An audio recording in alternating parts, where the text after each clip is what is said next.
guys, welcome back. Jadi di sesi podcast kali ini kita udah kedatangan tamu yang bakal sharing pengalaman yang sangat menarik nih. Mungkin boleh perkenalkan diri dulu. Halo, nama saya Fani Pramuditya. Saat ini saya sebagai dosen di Sekolah Vokasi Universitas Gadjah Mada. Oke, dengan Bu Fani yang ternyata dosen di Sekolah Vokasi nih teman-teman. Oke, mungkin boleh dong Ibu ceritakan sedikit tentang latar belakang apa alasan Ibu mendaftar sebagai beasiswa Fulbright. Oke, terima kasih kesempatannya teman-teman. Nah, di sini saya akan ceritain gimana pengalaman saya sebagai Fulbright awardee. Nah, waktu itu pertama kali motivasinya tentu pengen mengambil pendidikan jenjang tinggi di luar negeri, bisa ngerasain experience sekolah di luar negeri itu seperti apa sih, seperti ini. Apa yang memotivasi Ibu untuk melanjutkan studi dengan beasiswa Fulbright tersebut?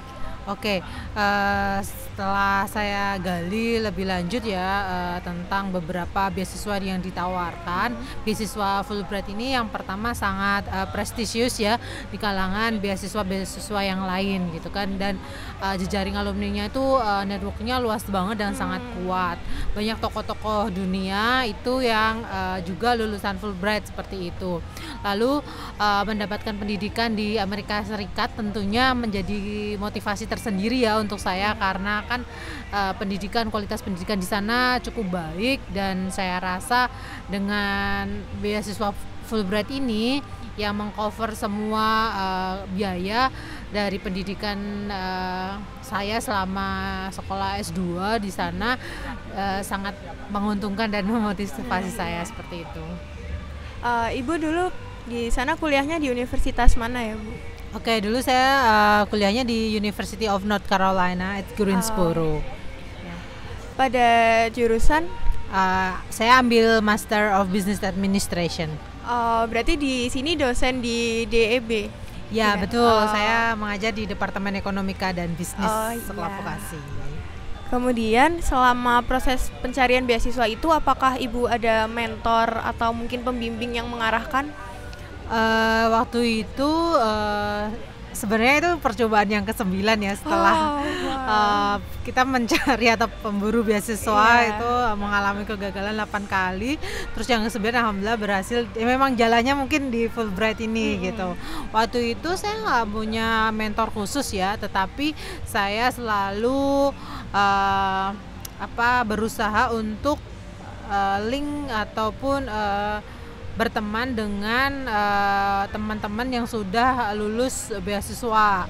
Jadi vibe-nya biar kedorong terus nih, motivasi semangatnya gitu. Bener. Kan. Dan mereka mengencourage saya, dan biasanya ada beberapa teman juga yang misalkan kalau ada panggilan interview gitu, saya tanya-tanya ke mereka. Saya juga aktif tanya-tanya ke senior yang udah dapetin beasiswa ini sebelumnya, seperti itu.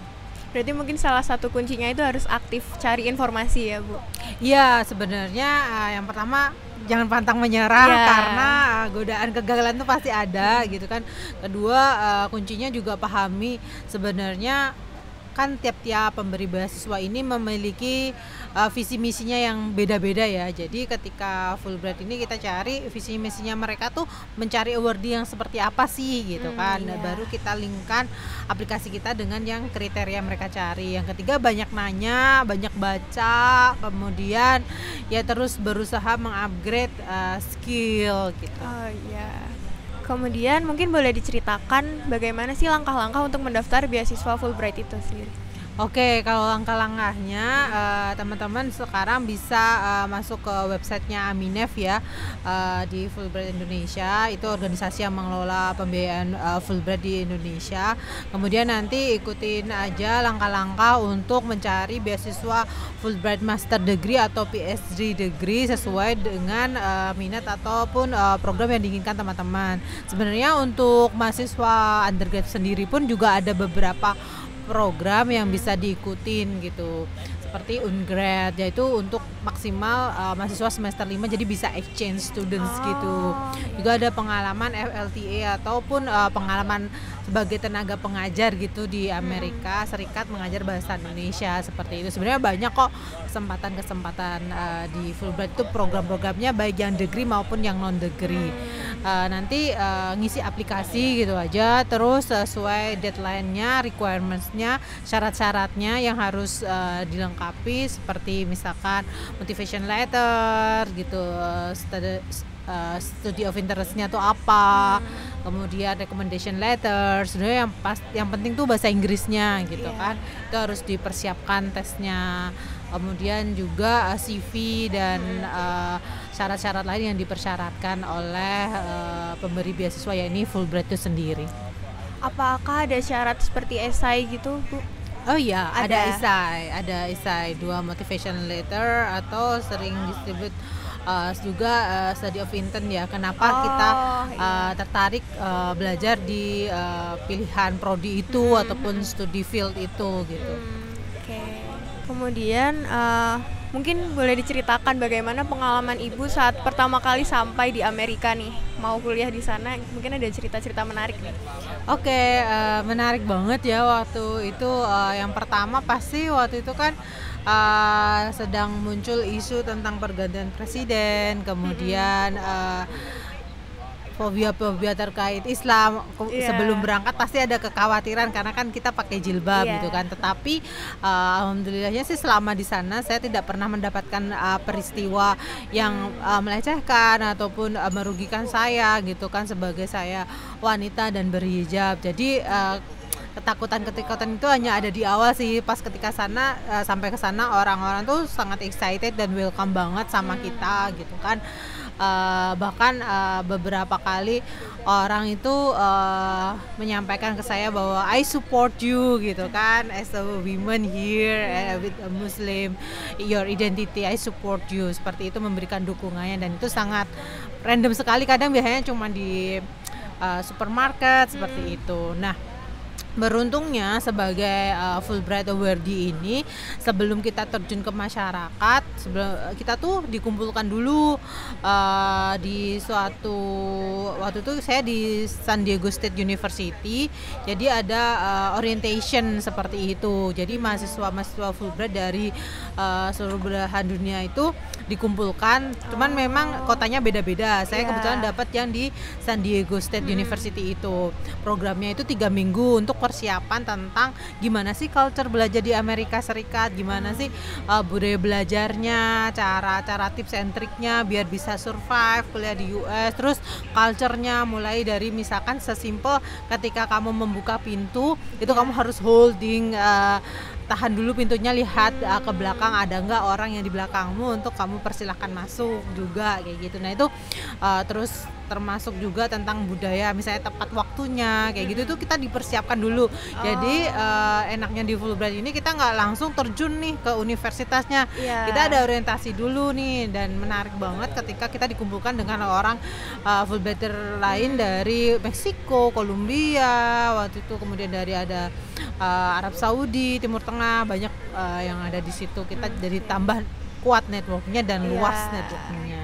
Jadi waktu di kampus juga nggak terlalu culture shock ya, Bu? Nggak, udah smooth banget. Jadi dari pihak kampusnya sendiri juga sudah di-approach sama Fulbright organization yang memanage di sana, namanya IAE, untuk nge-host kita. Jadi smooth banget. Jadi mulai, karena tadi saya bilang networkingnya tuh kuat. Bahkan kakak tingkat saya yang satu universitas tuh yang Fulbright awardee juga, itu tuh jemput saya di airport gitu. Terus waktu itu bawain udah kue, dia tahu mungkin saya lapar gitu kan, dia bikin sendiri itu. Sambutannya tuh seperti itu. Jadi bonding antara alumni, padahal dia dari Mesir. Berarti antar negara juga persaudaraannya erat ya? Iya, karena kita ngerasa bahwa Fulbrighters, gitu, kita saling dukung satu sama lain. Dan di kota saya tuh nggak ada orang Indonesianya waktu itu. Iya, jadi cukup dengan link network dari Fulbright ini cukup membantu sih. Karena kalau sendirian di sana juga pasti bingung kan ya, Bu, kalau pertama kali pasti bingung mau ngapain, belum kenal siapa-siapa gitu kan. Tapi ya welcome banget. Kemudian selama kuliah di sana, apakah ada kegiatan atau organisasi di luar kampus? Oh ya, waktu di sana saya aktif banget tuh, ikut kegiatan masyarakat, volunteering, saya ikut, kegiatan di, misalkan apa, di marketnya mereka gitu, bantu-bantu UMKM jualan, Oh, kemudian di misalnya ada bagi-bagi kue gitu kan, ataupun project, for humanity, kita bangun rumah untuk immigrants kayak gitu, saya oh, volunteering aktif kalau misalkan Sabtu Minggu. Kemudian juga saya take a role juga di internship, kemudian sama Under the City gitu kan, ikut mm-mm, seleksi terus mm-mm. kepilih. Nah itu untuk mengenal atau mempromosikan kota itu sendiri gitu, Oh, keluar gitu. iya, Jadi banyak sih program-program yang saya ikutin waktu itu. Jadi dan Fulbright ini memberi kesempatan banyak ya, kayak kita juga ada conference setiap setahun paling nggak sekali gitu kan, terus kita ketemu sama Fulbrighter untuk membahas isu-isu strategis yang hangat didiskusikan pada mm-mm, saat itu gitu. Jadi banyak ininya, positif benefitnya gitu, kayak kita iya, disupport keluar daerah, maksudnya keluar states-nya kita untuk mm-mm, melihat Amerika tuh seperti apa sih kayak gitu. iya. Jadi beneran kerasa banget di Amerika karena di luar kampus juga banyak kegiatan gitu ya, Bu. Banyak sebenarnya sih, opsional sih, Ha-ha, maksudnya mahasiswa itu bisa memilih untuk aktif atau tidak, iya, tetapi ketika saya di sana, saya nggak stop cuman belajar aja, tetapi ini mm-mm. kesempatan untuk mengenal lebih dekat culture mereka tuh seperti apa sih gitu kan, Iya, orang Amerika seperti apa. Jadi memang sesuai dengan misi visinya Fulbright sendiri, sebenarnya mereka tuh tidak hanya mengundang kita sebagai tamu negara ya istilahnya, mm-mm. karena visanya kita tuh visa bukan student tapi visa J Oh, visitors. iya, Nah, jadi harapannya kita juga bisa belajar tentang culture-nya dan mingle sama masyarakat dan mm-mm. sharing knowledge. Saya banyak diundang juga di beberapa event di lingkup kota ya, terkait Mm. event-event yang hubungannya kaitannya sama student internasional gitu kan, untuk sharing pengalamannya di Indonesia tuh seperti apa. Terus sering diundang ke host family di US untuk sharing Oh, iya, masakan Indonesia gitu iya. kan. Saya bawa gado-gado, soto gitu kan. Terus misalkan kalau ada event di kampus gitu yang mengenalkan tentang traditional food gitu kan, Mm-mm. saya aktif gitu di food festival gitu, memperkenalkan budaya Indonesia pakai kebaya Iya. kayak gitu. Seru banget ya Seru-seru. aktivitasnya. Iya. Eh, karena tadi aktivitas Ibu kan cukup banyak juga nih di luar kampus. Mungkin bisa share gimana sih tips bagi waktunya? Oke, nah sebenarnya waktu itu kan dikasih penjelasan ya waktu tadi orientation, bahwa di US itu metode pembelajarannya tuh sebenarnya banyak tugas gitu Oh, kan. Yang paling notice tuh adalah setiap minggu tuh selalu ada tugas dari semua mata kuliah, mm-mm. karena nilainya tuh tidak hanya berdasarkan dari ujian aja, tetapi banyak tugas-tugas paper-paper yang harus dikumpulkan. Rasanya tuh setiap minggu tuh banyak banget gak selesai-selesai, tetapi Iya. bagusnya adalah ketika kita fail di satu kriteria, kita ada substitusi yang lain, jadi kita nggak Oh, fail gitu kan di akhir gitu. iya. Nah, cara bagi waktunya waktu itu saya list tentang prioritas ya, apa aja yang harus Mm-mm. dikerjakan minggu itu, kemudian activity-nya apa, making schedule gitu kan, terus nge-review, bikin capaian target kayak gitu. Terus juga banyak tanya juga sih sama teman-teman, kayak ngadepin profesor A itu kakak tingkat biasanya, Iya. ngadepin profesor A tuh kayak gimana cara Mm-mm. belajarnya, profesor B gimana cara belajarnya, Iya. kemudian beradaptasi di situ sih. Mungkin boleh diceritakan Bu, bagaimana sih beasiswa Fulbright ini bisa mempengaruhi karir atau rencana di masa depan, khususnya bagi Ibu sendiri? Oke, jadi secara tadi saya bilang bahwa networking dari Fulbright ini cukup kuat ya. Mm-mm. Bahkan ketika saya di US itu, ketika kita menggunakan atau memiliki label sebagai Fulbright awardee, itu tuh kita memiliki privilege yang nggak didapetin juga oleh mahasiswa lain. Jadi kita tuh memang kayak karena prestisius dan sulit gitu kan didapatkan, jadi orang-orang tuh respect banget sama kita. Jadi Iya. banyak opportunity ketika misalkan saya internship, saya menyebutkan Mm-mm. daftar internship, saya menyebutkan saya Fulbright awardee, itu mereka appreciate gitu dan melihat itu gitu. Terus kemudian ketika balik ke Indonesia pun di beberapa kesempatan ketika di CV saya menaruh experience saya sebagai Fulbright awardee itu meningkatkan personal brand saya gitu dan bargaining power saya dalam meniti karir yang lebih tinggi, termasuk juga misalnya di sekarang di sekolah vokasi kayak gitu. Ibu dulu alumni UGM juga? Iya, saya dulu alumni Fakultas Ekonomika dan Bisnis. Ya. Selama menerima beasiswa itu ada nggak sih proyek atau penelitian khusus yang Ibu kerjakan di Amerika? Oke, ya ada. Jadi waktu itu saya kan bekerja di airport. Jadi waktu itu penelitian tugas akhir saya sebelum saya masuk ke UGM itu terkait dengan bagaimana mengembangkan airport di Indonesia dengan benchmarking aplikasi yang ada di US. Itu saya komparasi tadi antara airport di US dan di Indonesia seperti itu. Oh, menarik banget, Bu. Ya. Oke, mungkin pertanyaan terakhir, ada nggak sih tips and trick mungkin bagi teman-teman yang tertarik untuk mendaftar beasiswa Fulbright? Oke, tips and triknya yang pertama perluas jejaring, ikutin follow IG-nya Amine, Fulbright Indonesia atau Fulbright yang internasional ya, biar hype-nya tuh kerasa di kalian gitu, vibe-nya tuh kerasa. Kalian harus ngikutin dan follow alumni Fulbright yang sukses gitu, belajar tips and triknya. Kemudian setting prioritas, kenali diri kalian, kekuranganmu tuh apa misalkan kalau saya dulu bahasa Inggris tuh saya lemah gitu kan, jadi saya harus mengupgrade ilmu bahasa Inggris saya gitu kan, skillnya latihan tes segala macam, termasuk speaking, saat interview. Yang ketiga juga disiplin ya, harus membagi waktunya. Kadang kan kita udah kerja kemudian harus bikin resume, itu kan biasanya sangat spesifik ya ketika kita tuh mau apply ke univ gitu kan, ataupun program beasiswa tertentu. Jadi fokus aja sih ke sana gitu kan, banyak baca gitu dan jangan menyerah.